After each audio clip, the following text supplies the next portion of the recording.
Hi, this is David with Stress Free Property Management, and the subject of this video is what do you do when your neighbor is renting a similar home to yours for $200, $300, $400 more per month than your property manager thinks they can get, and why is that?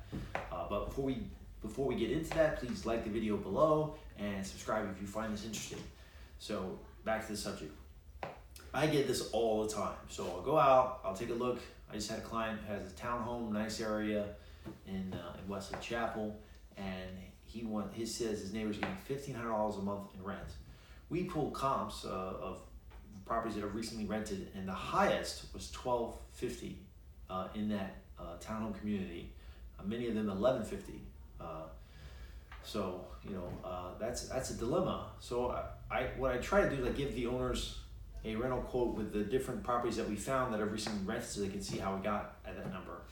And then I tell them, well, I'm happy to start a bit higher, no problem, because it'll take about a week for us to figure out if we're over the market, because if we are, no one's going to be calling.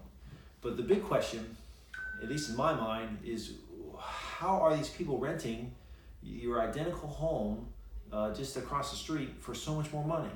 And there's a couple reasons for how they do this.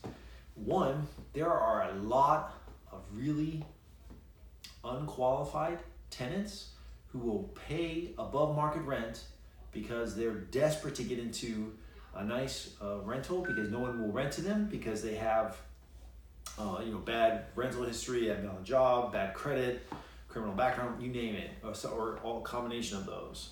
And so they'll pay above market rent to get in. The challenge with that is they're not necessarily going to take care of the property. I call it a champagne lifestyle, living on a champagne lifestyle on a beer budget. So you can't really afford it, but you really like it. And the problem with is if you haven't gone through the sacrifice of affording what you're doing, then you're probably not going to take care of it, especially because you don't own it.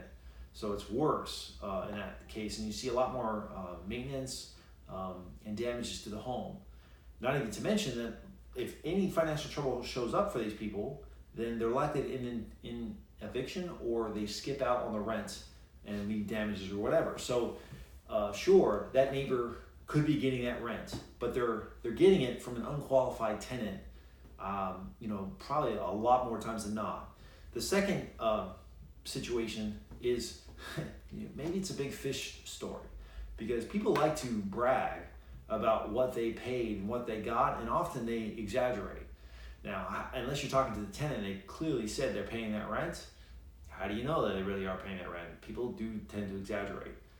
Have no proof or scientific, study on like, oh, X amount of people do this, exaggerate, X amount of people are renting to unqualified tenants. Who knows?